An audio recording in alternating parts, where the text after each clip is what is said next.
We have a chance tonight to talk about an extraordinary book, The New Digital Age, which the two of you collaborated in. I'm going to start with the obvious question. You've said that this is a book about technology, but more importantly, it's a book about human beings. What prompted you to write this book, and what prompted the two of you to write this book together? Well, so Eric and I met in Baghdad in 2009. He wanted to see what it was like traveling into a war zone and whether technology was relevant at all. So we show up there, and our security is waiting for us, but Eric's not moving because he's wearing a flak jacket, and before he does anything, he wants a full history of flak jackets, how they've adapted, why they work, how they've sort of changed since the beginning of time.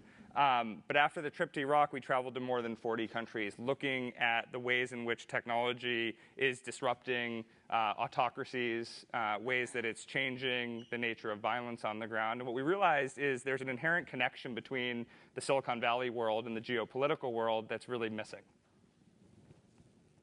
First, I thank you very much, Dr. Rice-Condi, for doing this with us. It's a great privilege to be here. I do have one request, which is I want everyone to turn on their phones. We're in the phone business. We want you using your phone. We make money when you're doing that. What happened with Iraq was that my daughter Sophie, who's a student here at GSB, and I showed up in Iraq, and of course we put the flak jackets on, and we meet this guy, Jared, and she was videotaping the trip for various reasons, and we played them back. All we heard was Jared's voice. To fast forward, Sophie ultimately took the book that Jared and I wrote, and she's heavily credited with writing it into its current style. So thank you, Sophie, for doing that. I'd like you to think about, as Secretary of State, imagine if you'd had a technology arm that could implement technology that would actually fix a problem that was bedeviling you. Censorship, communications, empowering citizens, empowering women, something that was on your mind, and yet all you had were the tools of foreign policy. It just seems like in our industry, we should define ourselves with a somewhat higher purpose.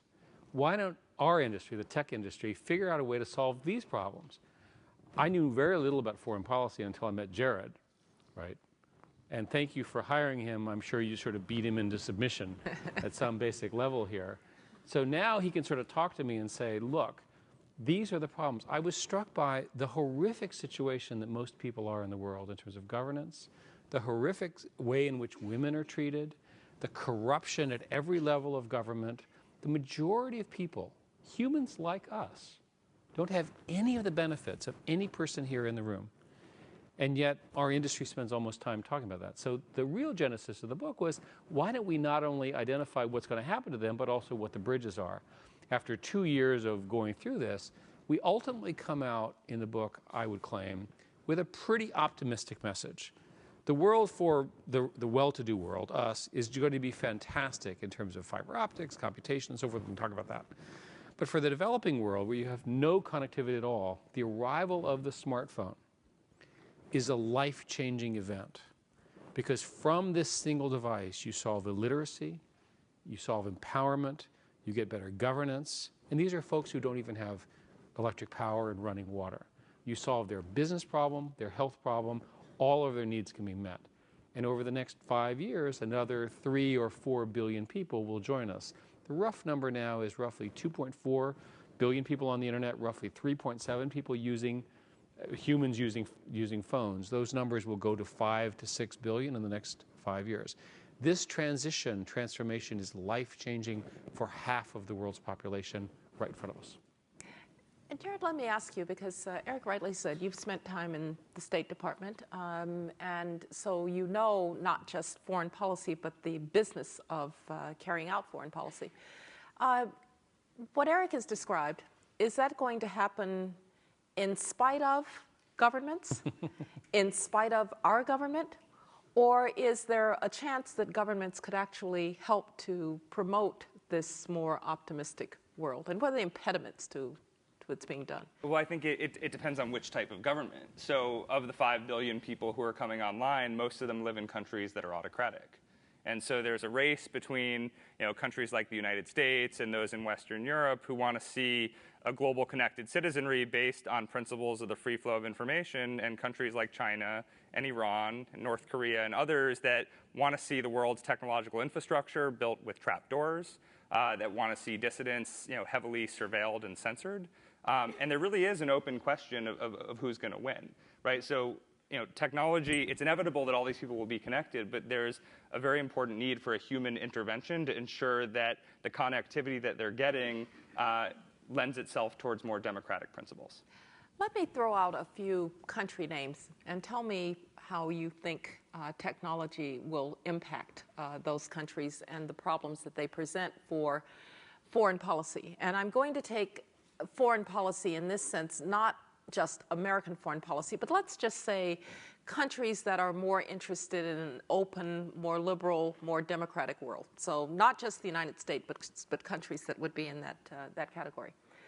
You went to one of maybe the hardest case that I can think of, North Korea. What in the world were you doing in North Korea? Did you see Dennis Rodman?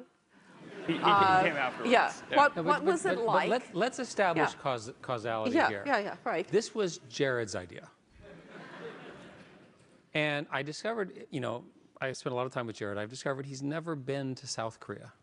Can you imagine going to North Korea and never having been to South Korea? So once again, Jared and I, my daughter Sophie, we decided in our little merry band to go to North Korea. And my impression was, there's got to be something that we can do. They have a million cell phones, 22 million people. It's a very poor country with horrific governance, obviously. And maybe if we could just get them to turn on a little bit about that internet, we could begin to open up the country. The interesting thing is, and we met and they treated us well, especially given it's a repressive state. But most importantly, they let us out. And it's a country where there's only one decision maker. And the only way that country will open up without a revolution, which is difficult, is the leader decides that the country needs the information more than it needs the conflict that new ideas will bring. I think what we concluded was that all you have to do is to insert doubt in North Korea is a true autocratic state, true essentially, it's the last one. They really do believe from birth that their leader is God, king, religion, and so forth. All we have to do is get a little doubt in, and that country will fall over. Well, also to add to Actually, this, you need to tell them about the weird stuff we saw, like the trophies. well, so this is Typical of Jared. So we go in, right? hang on. I have to set it up, and then you can describe it. So we go into this mausoleum, right, where they've got this guy embalmed, right? This is like a really big deal. And they take us to this trophy case, and he's got all these awards. Right, but from your laundry list of really problematic countries like Equatorial Guinea and Central African Republic. I didn't know that they were really bad countries. So you go there, and they have this big trophy case that they want to draw your attention to, and they have an honorary doctorate from an American university called Kensington University. They didn't let us have any connectivity when we were there, so we didn't want to be intellectually snobby and say we've never heard of it. So we sort of take their word for it. What were the other countries? It was Pakistan, Venezuela, Cuba, Iran, like some real winners. Yeah. And medals, plaques, gold. But this this Kensington University, we sort of took their word for it. And then we left North Korea and went to China, which we all know is a bastion of democracy relative to North Korea.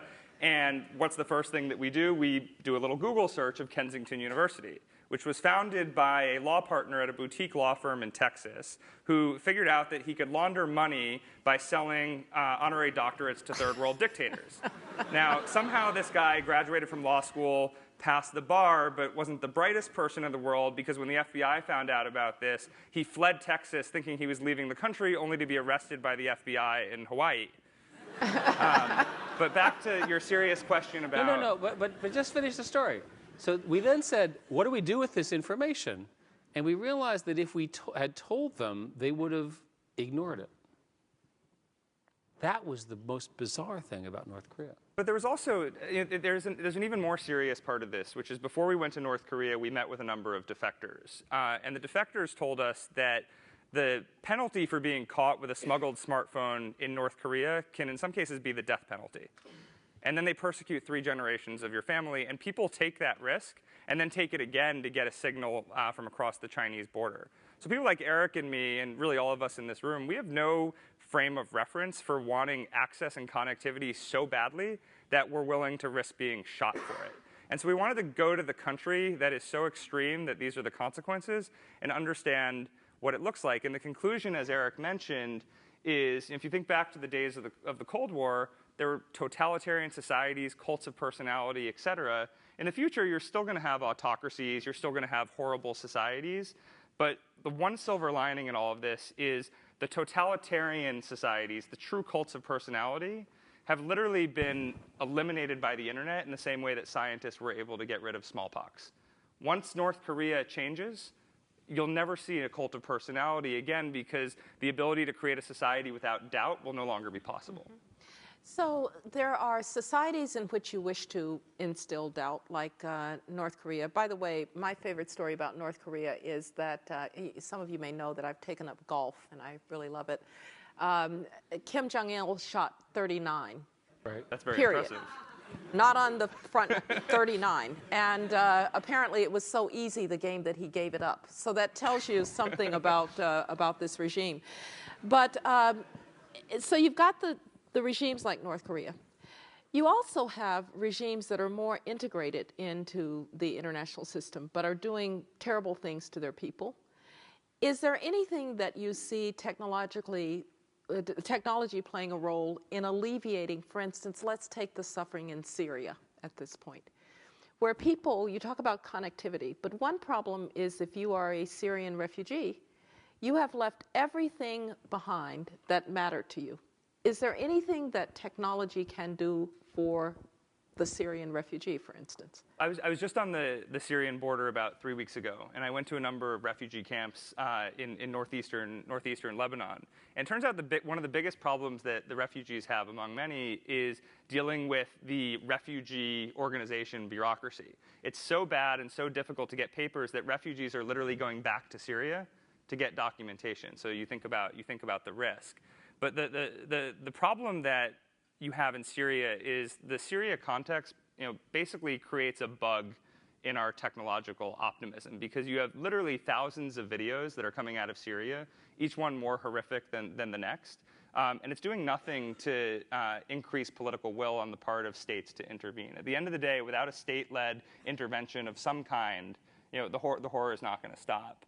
I heard some horrible stories from Syrian friends of mine that I hadn't seen since I was living there in 2004 and 2005 about government checkpoints in Damascus, Homs, and Aleppo, where they stop you and they ask for your phone. They hold a gun to your head and ask for your login information. They then look at what's been posted on your wall by you or somebody else. My friend's brother told me that when their brother did this, they saw someone had posted a page sympathetic to the revolution on one of his social networking platforms, and a signal came from the checkpoint to the top of a building where they then shot him in the head. Technology can't fix that problem. This is a brutal regime doing terrible things. And I think it's important that we understand, because we're far away from it out here, that there are limits. It's a part of the solution, but at the end of the day, states are still the dominant unit in the international system, and they're the ones that have to take charge of these situations. So we've been debating this for a while, because you just hate it when you find a bug in your model, right? And we all start from the premise that you empower individuals, and the thing that's new here is the empowerment of citizens around the world, right? We've never had a situation where people were so empowered. And it's all sorts of good and mostly good, but some bad things as well. So where does it break down? Well, the first place, in these countries, they shut down the internet because they were in a war. And so that's always a bad deal. But ultimately, knowledge and awareness is not the same thing as shooting guns, right? So if you're going to know everything, which is a reasonable presumption of the future, we're going to know every massacre. We're going to know the horrors. You're going to still have to have some way of stopping it, right? Now, you can do it with an international trial. In the book, we write that you could, in fact, begin the criminal trial of the war criminals during the time they're doing the criminals, right? And there's evidence that this kind of awareness is reducing the number of people being killed. So a cynical way of talking about the Ukraine is to say that only 78 people were killed in the square and they got a new government. And obviously every death is bad, but you could imagine that would have been 10,000 or 20,000 or 30,000. So awareness and knowledge probably reduces the number of deaths, and it probably constrains the misbehavior of these despots within reason, but it doesn't stop the killing. That's the question I have for you guys, our two foreign policy. Is there any solution to that problem aside from the traditional foreign policy? Well, the problem is, of course, that it presents governments that wish to show that they're on the side of international law and will not, that there will be serious consequences for that kind of behavior. You're still confronted with the question of what will those consequences be. So technology has, in some sense, put more pressure on governments to actually act in circumstances in which they actually have very few levers to pull. And I think we're seeing that in Ukraine today, probably because you see on television people tweet, they send out Facebook posts, they are showing what is happening in that square. When Czechoslovakia was invaded in 1968 by the Soviet Union, we didn't know what was going on the ground. The television cameras couldn't get in. I was a little girl in Birmingham, Alabama. I remember it pretty well, but you couldn't really tell what was going on. Now you know exactly what's going on, but you still have to act. There's more pressure because you know, and still the tools are not there. So the question I keep asking is that sort of what's new, right? We've always had despots. We've always had bad people. We've always had good people. We've always had governments. Jared taught me about this Treaty of Westphalia and all of that kind of stuff. Created the state system. Stuff that you all know. I did engineering. Yeah. By the way, the people who created the Westphalian system did engineering too, of a different sort. Excellent. Yeah. So we believe, as a group, I think naively, that if you just empower the people with these tools, democracy flourishes. And in the book, we take you through what happens when you empower people. When we were in Myanmar, Burma, we're in this place called Inle Lake, and it's beyond beautiful. And some number of kilometers north of us, there is a terrible fight between the Buddhists and the Muslims. And they have a lot of religious tensions in the country, which I was not aware of. And a whole bunch of houses are burned, people are killed. And I naively assumed that the internet had been used as a calming mechanism. They'd just gotten the internet, people could talk to each other, they could see that this was bad, it helped stop it. In fact, it was the inverse, that the internet was used to inflame tensions. It was used on both sides, right, to get them, they did this, they did that, and so forth, not unlike the radio stuff that occurred in Rwanda, which we also visited. So it looks like technology can be used for both good and bad. And Jared made the point that if you're an early stage society, you may not be able to really critically think about these new information so I call this a danger zone. And in the book we talk about this, that in these emerging countries what happens is all of a sudden all this connectivity happens, everybody's empowered, and God knows what's going to happen. Because they've not grown up with doubt, with choices, with different voices, and with an ability to choose among those with some critical thinking. And they've not grown up with institutions that can mediate between differing opinions, which leads me to probably the biggest question out there in terms of the international system and the role of technology and democratization and the like, China. Now, Eric, you have some special knowledge and experience with this. Talk a little bit about China, because everyone says China may be sui generis. It may be the one that doesn't respond to the trends that you are describing. Well, Jared and I were in November in a weekend meeting with the president and the prime minister of China, with all the mayors talking about their accomplishments, and we were among the Americans that were visiting. And it was remarkable to see the way they present themselves. It's a country of leaders who are engineers, analytic, numerical. They all had their objectives, this growth rate, we solved this problem. And they spoke with enormous pride of the lifting of people out of abject poverty to what we think of as lower middle class, They understand the middle income trap. They're growing at 7.5% and so forth. It's a perfect image that they portray. And good for them. They really have accomplished some amazing things. These are the same people who criminalized speech above 5,000 people by a blogger. That if you activate more than 5,000 people in some way, you can literally be arrested and shot. And of course, in China, everyone has 5,000 followers. So it's just because of the scale. So it really is a chilling effect. How do you rationalize those two? Well, one is that American firms are not welcome unless they're useful to China, right? So many of the social networks are blocked. YouTube is blocked. Google, after censorship that we thought was inappropriate, has largely moved to Hong Kong. But there are two things that are interesting about China that have emerged recently. Weibo, which is essentially a Twitter-ish replacement, and WeChat, which today you'd know as essentially a WhatsApp replacement. But what's interesting about these is that they're much more than what I described. They are the ways in which people communicate online, and they are heavily censored under these very, very arbitrary censorship laws, and people are in them all the time. But I came away with a sense that the Chinese government has finally met its match.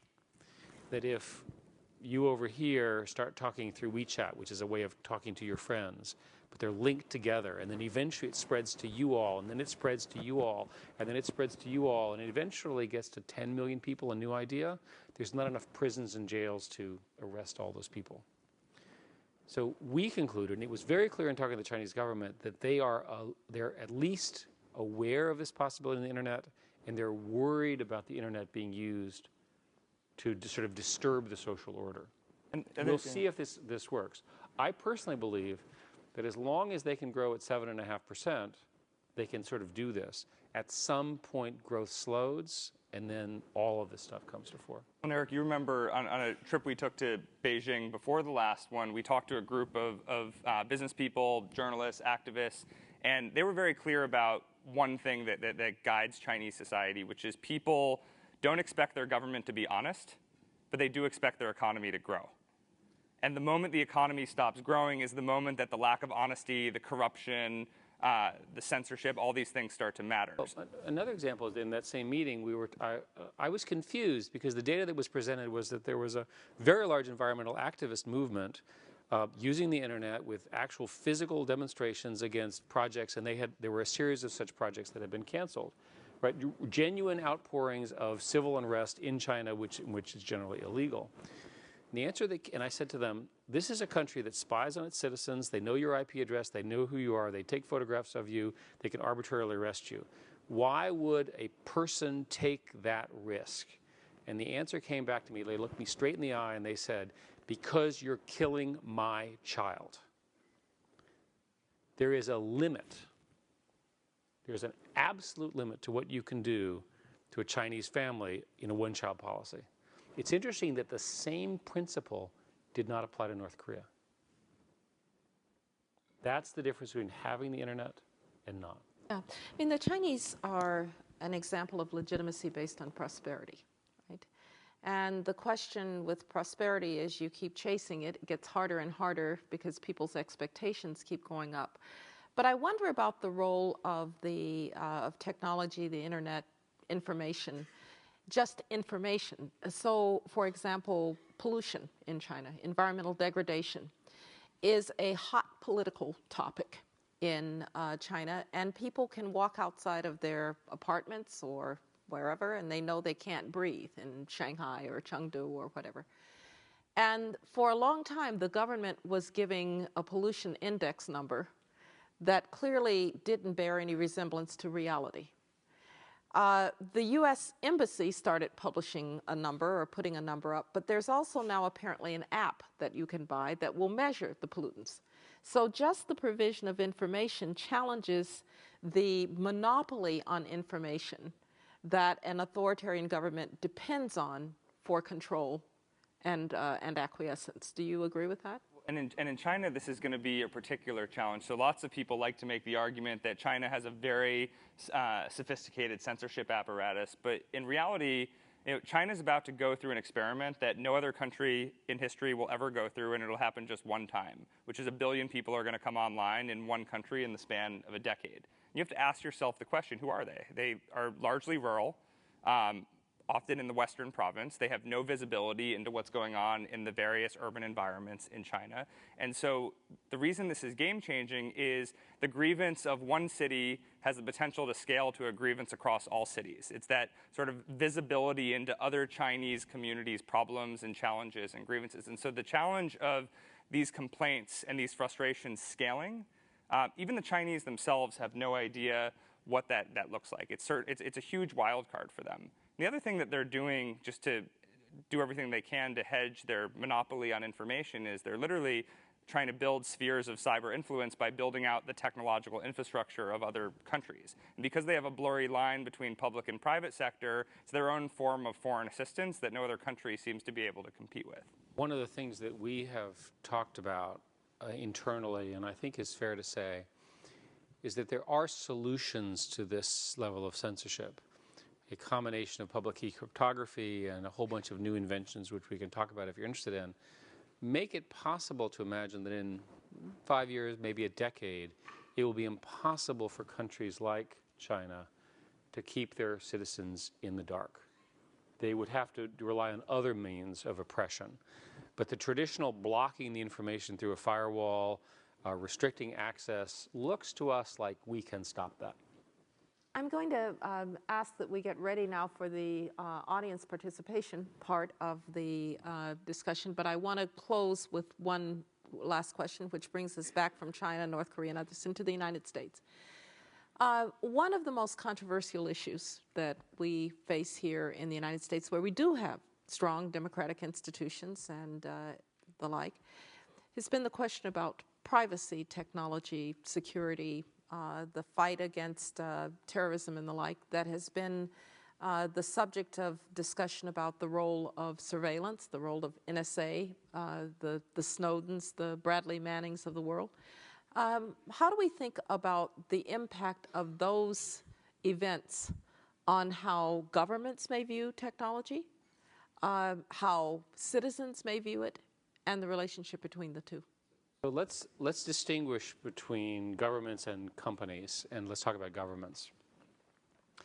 I worry about governments collecting large amounts of data on their citizens, and not for the reasons that all the nice civil libertarians in the room think.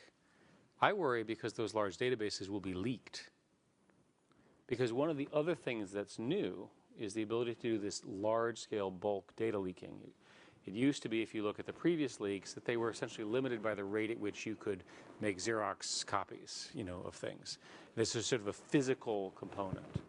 But it appears now that it's possible to steal 1.5 plus or minus million documents with a little bit of work from Hawaii and then put that around the world. This is really a new problem. And governments naturally collect data on their citizens. Your phone knows exactly where you are because the E911 services are required by law to record where you are. Now, thank goodness that information has not been leaked. But the fact of the matter is the databases exist. I'm not particularly sure I think we want that stuff leaked, generally available, and so forth, let alone subpoenaed, used in courts, and so forth.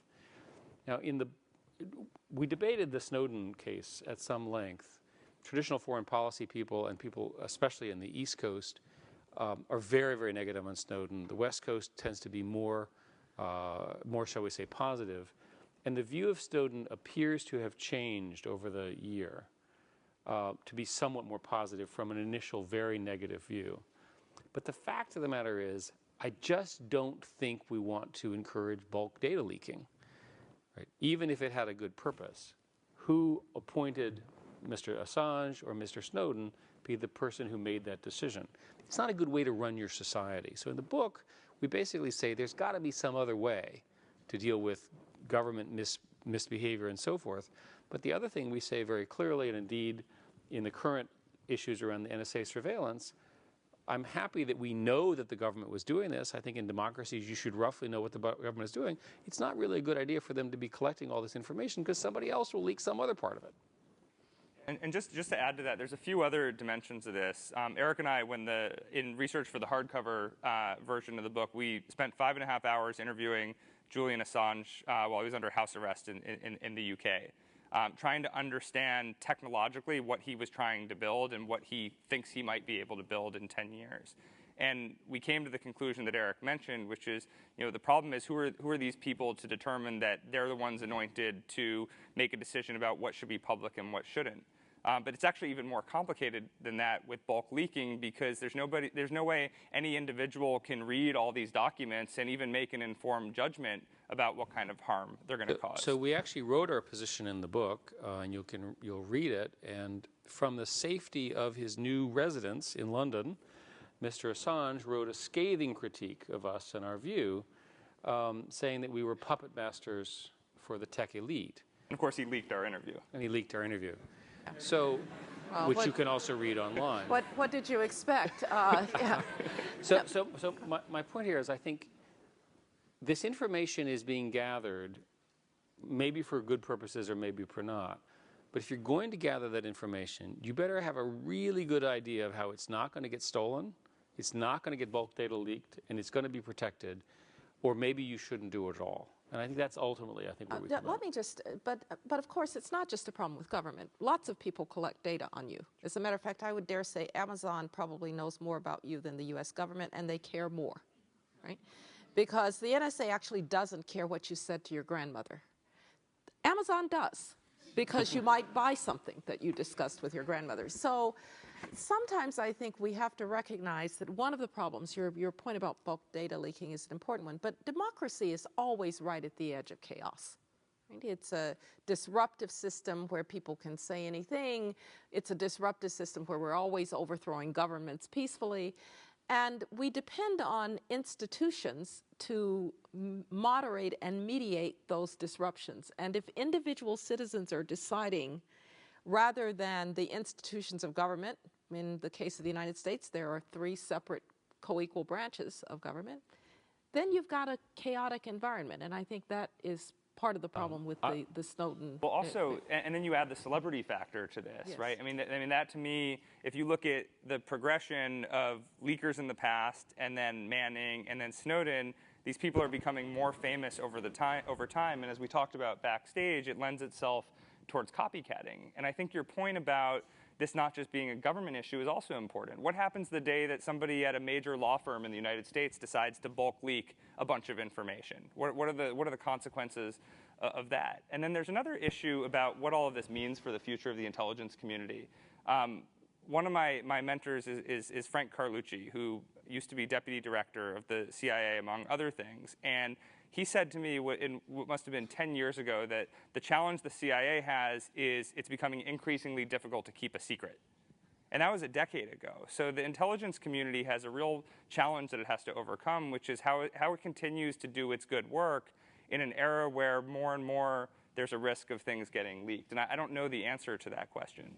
All right, we're now going to go to the audience participation. You talked about that you were worried about the country stealing your data. I'm more worried about you stealing my data. And the point is that the government shuts down for 7 days, nobody cares. Google goes down for 5 minutes, the world stops. And so the thing which I would like to ask you is, I control my government. I know that I'm electing this president. I don't control the Google CEO or chairman. Should there be elections for people who control our data? How do you bring accountability to tech? Thank you. Very good. Yeah. I was careful with my answer to say that you want to distinguish between governments and corporations. Governments have a monopoly on the use of force. They can actually send the police, they can shoot you, they can put in jail. None of those tools are available to corporations. And indeed, companies are subject to numerous laws, regulations, and so forth, not just in the US, but everywhere else. But the ultimate reason for you not to be too worried about us is that we depend on, at some basic level, your trust. And if there were a data breach at Google involving anyone, it would immediately become front page news all around the world, and millions of people would say, screw that, we're going to go use Bing. Right, seriously. So which is clearly not a good thing. So So ultimately, the answer to your question is in a competitive market, right? The competition plus the regulations, plus the fear of regulations, plus the serious threat of civil and criminal penalties, which are in fact often applied to CEOs and chairmen, are your best defense.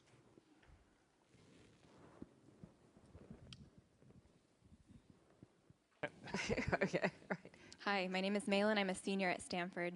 I think there's a sort of a large current of dissatisfaction with the government here in Silicon Valley, and you also spoke about technology sort of as a way around traditional foreign policy mechanisms. But in the end, Google is part of America, Google's part of a democracy. So how do you view Google's civic responsibility, both here and abroad? So I had a very interesting mind shift that I had to experience when I went from the State Department to Google, because I was used to talking about a foreign policy. When I got to Google and everybody told me there was no Google foreign policy, it's a global company that's defined by a mission and a set of values.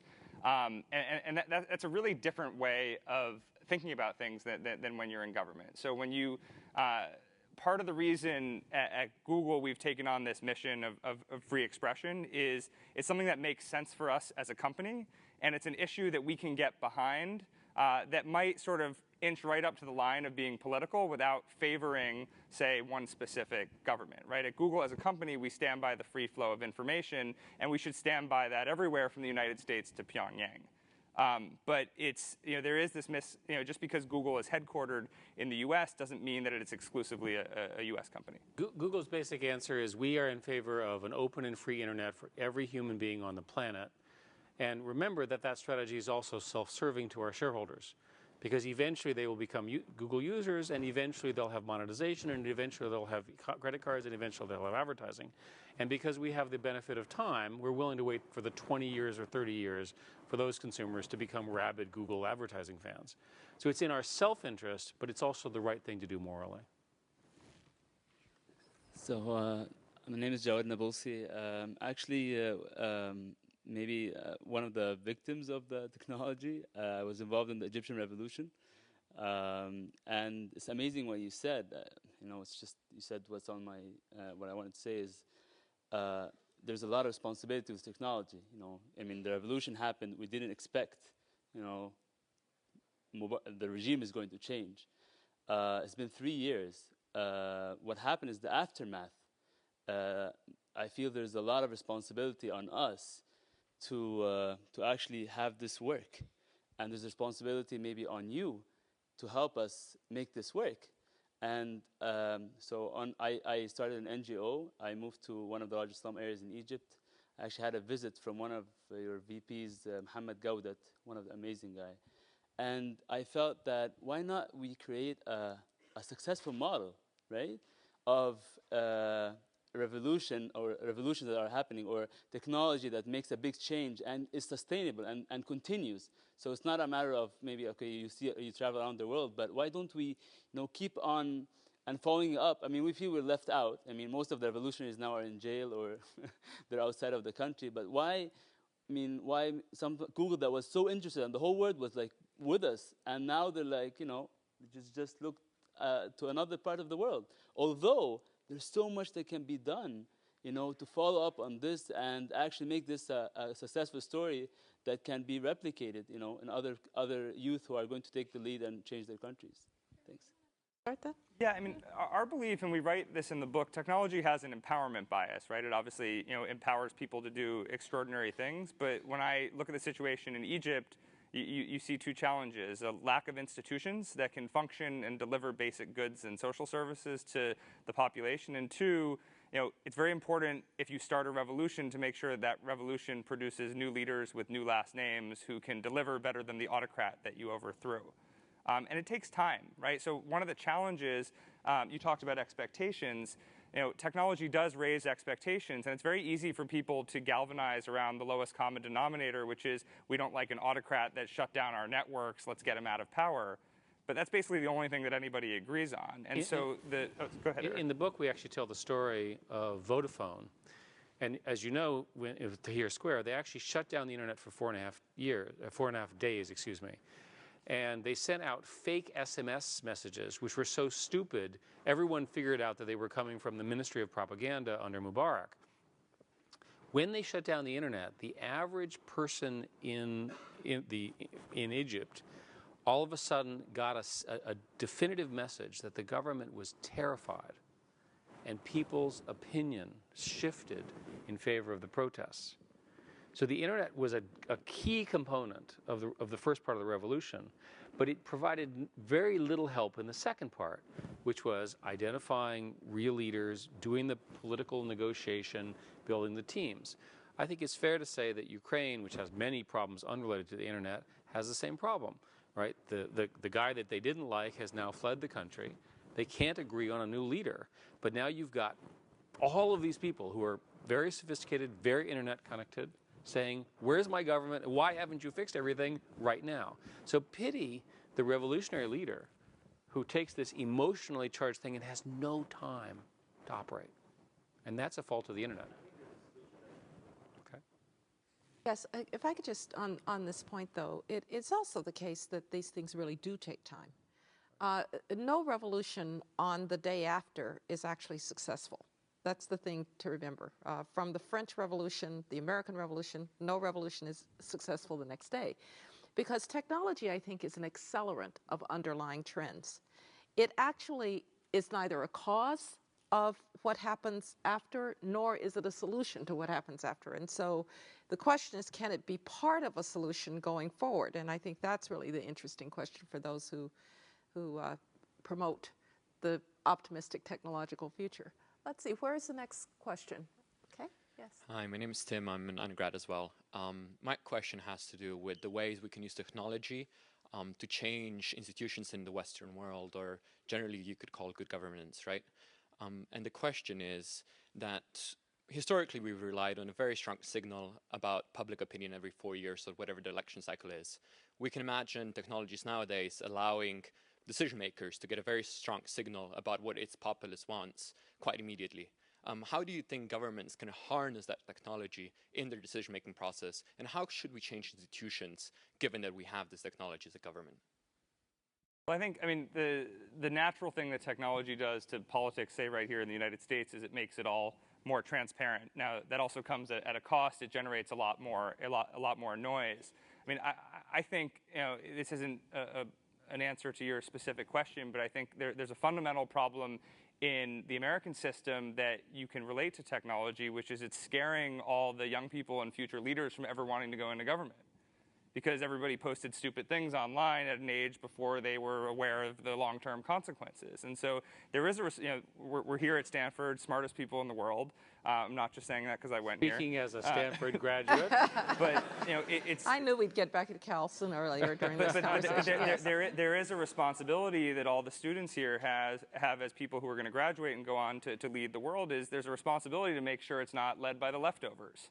And that means that there do have to be a set of brave young people who decide, you know what, maybe there's a risk associated with a life filled with transparency, but you know, we're going to be part of the few brave souls that get out there and decide that despite the consequences of that, we want to lead. Okay, could I just on this point though, because I want to make an argument, a provocative argument, that actually this is a place that technology is partially to blame for the institutional gridlock that we see in Washington, and actually it's true in lots of democracies, but let me make the American case. I'm going to date myself now, but when I was a kid, I grew up watching the Huntley-Brinkley report with my parents every night. That's how we got our news. Some people watched Walter Cronkite, some people watched Howard K. Smith, but that's how we got our news. Now, and so basically we had the same news source. Now I can go to my blog, my cable news network, my aggregation sites, and I can never actually encounter the views and opinions of somebody who thinks differently, right? So we've balkanized information and news in a way that I only have to listen to people who think like me. When you only listen to people who think like you think people who don't think like you are either venal or stupid. And that then gets reflected in the polarization of politics in Washington. So actually both the speed of technology and its balkanization has contributed to the inability to govern. how do you react to that? I think we completely agree with what you said, and and to further support it, I'm good friends with a Republican senator from the South, and I'm visiting him, and he had just narrowly escaped a brush with the Tea Party. And I said, how was the campaign? And he said that it got so bad that on his mirror in the morning at home, he shaves, and he wrote in lipstick or whatever you write on mirrors, there are cameras everywhere, everyone is watching you, you're always recorded, keep your mouth shut. Okay? This is a senator. This is not some random person. And I worry that, so the way to answer your question is, what do we worry about in democracy? And I worry that there's been a loss of what I would call deliberation. In deliberative thinking, there are some problems that cannot be solved in an hour or a day. They require sophisticated political leadership, lots of time investment, lots of discussion, sometimes behind closed doors. And we're losing that opportunity. Great leaders probably emerge from that cauldron. How will the new great leaders emerge? I don't know. Yes. Thank you. Yes. Andre Broida, I'm a former colleague of Eric yes, and hi, Jared. Andre. Nice to see you. Thank you. Yeah, I wanted, yes, to support the point raised by Condoleezza Rice that there is what you call in your book confirmation bias, that people tend to absorb opinions similar to their own. And we see to a large extent that in Russia those days, which is another contradiction of a wired population that still believes into what they see on television. Yeah, but I have a couple of different questions. You write in your books that anonymity nowadays can translate to something like irrelevance. Did your opinion evolve since then? I remember we had a lot of discussions at Google when we started Google+, whether people should use their real names, and how do you see this in current developments of the internet? And second, how does Google or other companies take advantage of recent technological progress in cryptography, for example, random number generators that are working on quantum effects and quantum computing? So let me answer both of those quickly.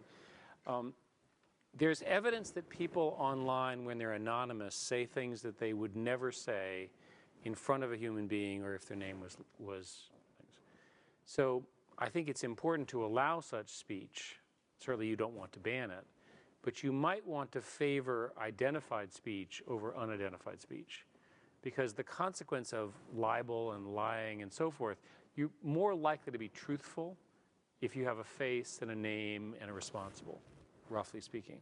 So ultimately, since Google views everything kind of as a ranking problem, I think that's how I would rank most of it.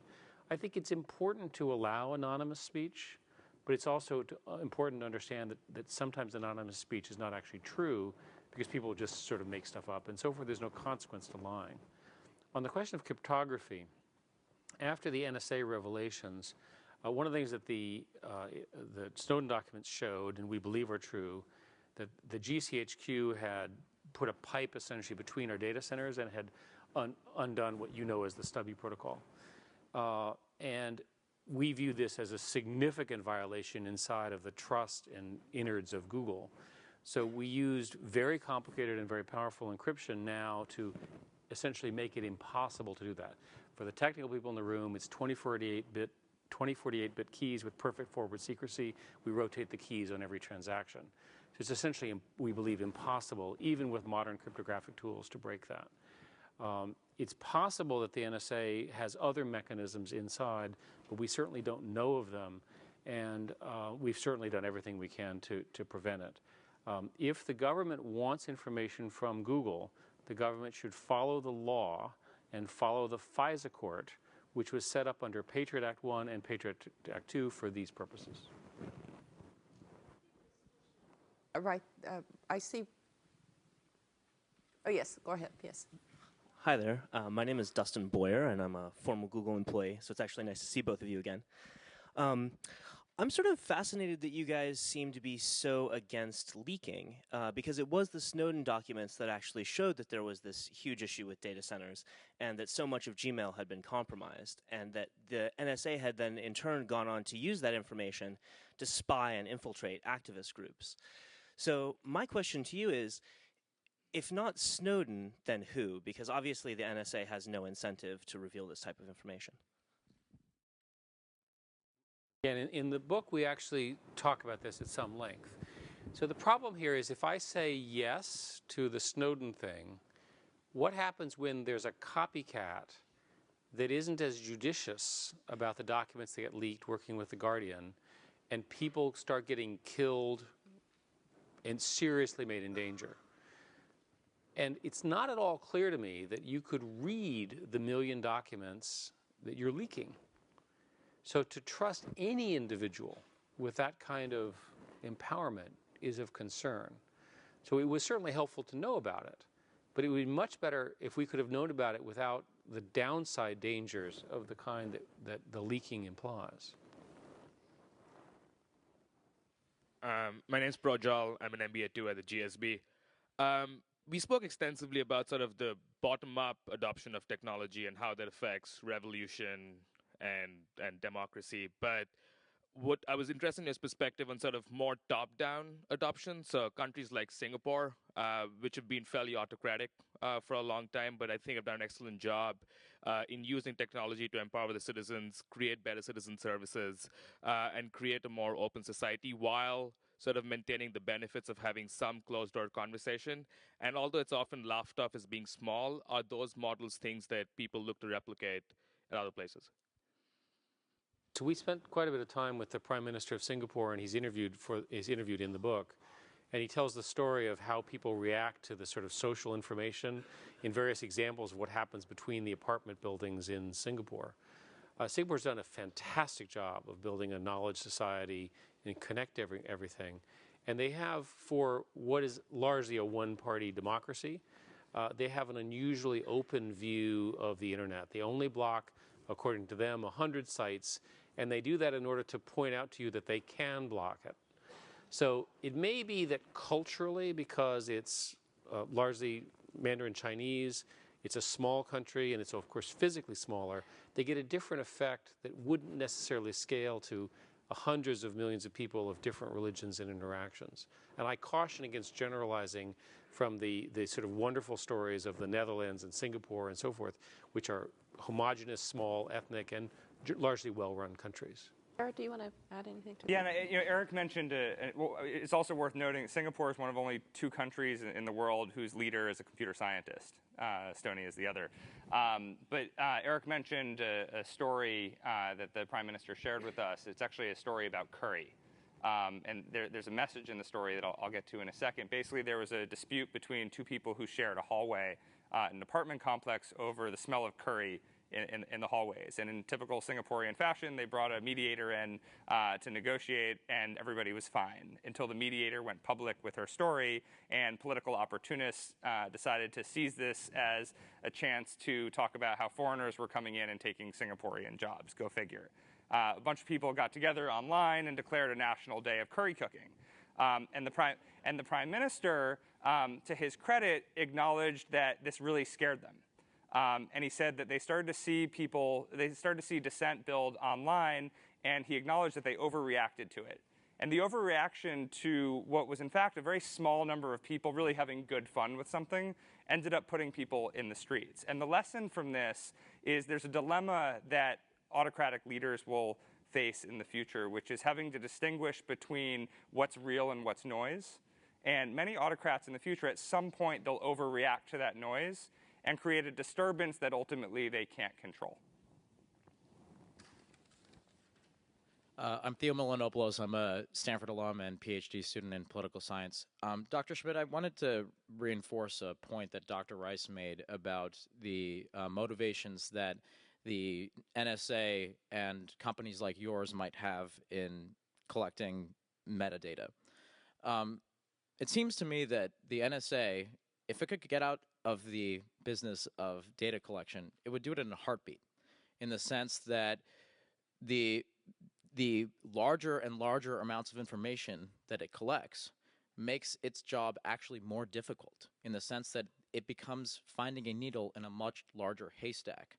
So it seems to me that the NSA would love not to have to collect this data, but the terrorist threats keep coming, and that the day on September 12th, the question won't be, why didn't the NSA do more to protect my privacy? It will be, why didn't it find the needle in the haystack?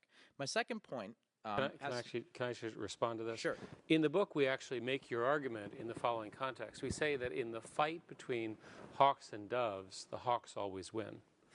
Because the downside risk of a small terrorist act and the if you will, the loss of diversity and fear and so forth that comes with everyone being slightly worried about being surveillance, the doves don't have the standing. It ultimately is an asymmetric outcome. I disagree a little bit with the way you phrase that, just as a matter of computer science. Modern algorithms are capable of doing extraordinarily subtle things with large data collections. So, for example, the metadata that consists of the phone numbers you call is highly, highly interesting to a whole bunch of computer scientists who want to figure out who you are, who you're associated with, and so forth. So it's highly valuable to the NSA, which is why they did it. I'm on the task force for the White House trying to figure out what to do with this data, by the way. And the president has asked that it not be stored by the NSA, but be stored somewhere else. Well, there is not agreement on where that information should be stored for the reasons that I outlined. Sure. Go ahead. And just because we touched on the question about how to get to a more elevated political discussion on these issues, I don't really like the labels of hawks and doves because I don't necessarily think that that's the right axis to think about. I think, the question is, what level of risk are we willing to tolerate in American society? And that's something that should be debated. But I'm not entirely sure how that debate can happen. We shouldn't have to, I think, rely, and I think you would agree with me, that we shouldn't have to rely on the compromising of our sources and methods, analysts out there that are trying to defend the United States in doing so. But let me get to my second. We're going to have somebody else make a comment. So, yeah, great. Yeah, do you want to respond to the last point at all? Well, I mean, I think we agree that there's a need for a debate, and we've said, whether one, regardless of what one's position is on Snowden, it's useful to have this conversation about transparency. And until recently, we weren't able to talk about what percentage of the overall requests we get from government are related to national security. So there actually has been progress on this. An example would be that it was illegal for us to say the number of national security requests we got. The government just changed this rule, so I can now tell you that we get them less than 10,000 per year, which, given that we have a couple billion users, is actually a calming number for most people. So I disagree. I think I disagree with all your points. So in the spirit of yes. Yeah. But just to answer, yeah. I think that it's in a democracy, we write this in the book, democracies will have these debates and they'll find the point, right, between our different views. In autocracies, there is no such debate. Yes, right here. Yes. Hi, my name's Alex. I'm a third-year PhD student in engineering here at Stanford. I have a question about the potential for crowdsource funding to inflame violent groups. And I was thinking specifically about an article I read recently concerning Syria, which you had brought up, which were certain very radical groups that are fighting Assad, but that the U.S. doesn't want to gain power, and that are being funded through crowdsourcing in other Arab nations. Saudi Arabia was one of the ones that was mentioned. And I think of the Irish conflict with the IRA and how money came from America back then to support activities, some of which were terrorist activities. But it was very hard to do that back then, and now it's getting much easier for someone sitting in their house to support a radical organization.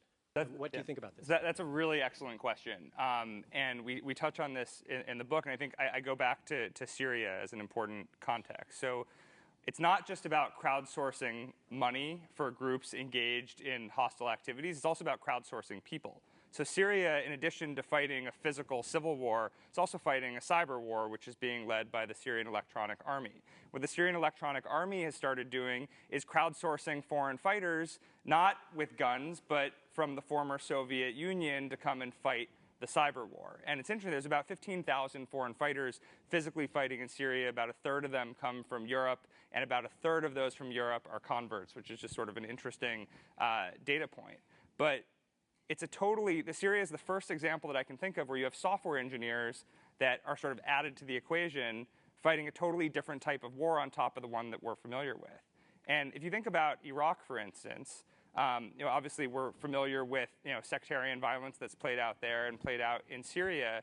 When you think about sectarian violence, and then you think about something we're all familiar with, which is cyberbullying, it's really the sort of next stage of this, when cyberbullying becomes better organized, better funded, and in some cases state-sponsored, which gets to your point.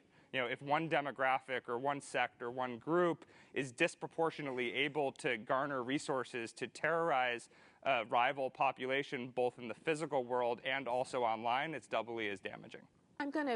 We're going to run out of time very quickly here, but I want to close the conversation by posing a question that was actually flashed at me from the audience. Very interesting question. And then to just give you each a chance to say a few words that you'd most like us to remember about this evening and about your book. But someone asked me, do you have a view on Bitcoin and Bitcoin Jared, so what happened to those Bitcoins you were buying? Yeah, I think this was your idea. Yeah.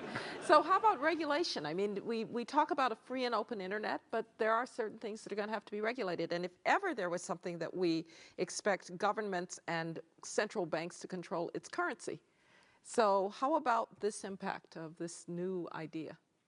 I think a lot of people are obviously talking about Bitcoin right now, and it is right to talk about it as cryptocurrency because Bitcoin is just one example of this. And while the focus is on cryptocurrency, it's also important we talk about the digital wallets and all of this, because let's say even if you have a regulated cryptocurrency or an unregulated one, without a digital wallet, it's ultimately a flawed ecosystem. And this is what happened in Canada. The Canadians tried to create their own regulated cryptocurrency called Mintchip, which was pegged to the Canadian dollar. But then all the wallets started getting hacked and people's money got stolen, so they ultimately decided to sunset it. But I think the challenge is there's a small number of people that want to engage in an unregulated economic system. And there's no shortage of examples of people that have been trying to use Bitcoin for money laundering, for fraud. And ultimately, without regulation, a lot of this is kept in check. But the inevitability of cryptocurrency is something that I think we should all agree is likely. But whether Bitcoin is the model is a different question. I should say that the architecture that Bitcoin represents is of enormous computer science interest. The gentleman who invented it, who is now thought to be somebody who lives in Europe, and he never really identified himself, came up with a way to make digital copies of things that cannot be further copied. And that is useful in many, many areas of the future. So even if Bitcoins become very controversial for the reasons that you're identifying, the underlying accomplishment is a very interesting new thing, and you'll encounter it. It's essentially a way that copies are regulated and new copies are not allowed. That's pretty interesting. Great. All right, as a closing point, what would you like us most to remember about this evening and also about your book? What should we take from this conversation? Do you want to start? Sure. And before I say, I would like to just personally thank you again as well. And it really is amazing to be back here at Stanford. It's also very, it's a unique situation to sit in between my former boss and my current boss. It feels like a lot of accountability, and I almost feel like I'm going to get graded or hopefully compensated or something something at some point. But I've spent in my I still consider myself a young person, but I've spent my short professional life working really hard at figuring out what we do about repressive regimes. And in the short time that I've been doing this over the past decade, it's become increasingly possible for all of us to play a role in this. And so the old model is the government was autocratic and repressive, and we basically had to rely entirely on states to change those systems. And the reality is, because of computer science, because 5 billion new people are going to be connected, and because it really is still a wild card as to whether or not the repression that exists in the physical world will spill over into the online world, it's optimism, but with the caveat that it's a challenge to all of us. And I look out at this audience, and it's the first generation that is going to be going into leadership roles understanding both technology and geopolitics. And so not only is there sort of this short window of time to figure out how we end repressive censorship and repressive autocracy, but the timing coincides with probably the people who are best positioned to deal with this. Condi, I think it's a great honor for both of us to be on the same stage with you, and with the sort of you as the exemplar of service to our country and to the world. But I also want to thank you for taking young Jared and turning him into my partner here. We've learned a lot together. And in putting the book together, what we tried to do is to lay out what will happen over not just 1 year, but over a 5 or 10 year period. And so far in the last year, pretty much everything we talked about has occurred in one form or another, although not necessarily by name. So what I conclude is we have roughly the right architecture, but we now don't know exactly who the players will be. And that will be a lot up to the people who discuss this, the people who decide, who debate it, and who understand the consequences of it. The issues around empowerment, bulk leaking, encryption, state actors, government, so forth and so on, they're not going to go away. These are new problems. And I would argue that, and what's nice about sort of finishing the book tour more or less here in California over the last year, we're sort of done with this segment of work, and you guys can read it and see what you think, is that the people who grapple with these issues, it's now your turn, government leaders, student leaders, business leaders, and so forth, to figure out what you're going to do into this new digital age, right? And there will be huge wins, huge empowerment, huge improvements ahead of us if we do the right things. I still come back to my core bias, which is that I'm an optimist about people. And I think that the empowerment bias that Jared described, it's such a great story. And I would never want society to somehow stop that or slow it down. I think both of us have decided to spend our lives working on this problem. And we're glad that you have, because you are both exemplars of trying to put ideas into action. And I want to thank you very much for wonderful conversation this evening. And I want to encourage all of you, if you have not, to buy The New Digital Age, Reshaping the Future of Peoples, Nations, and Business. Thank you so much.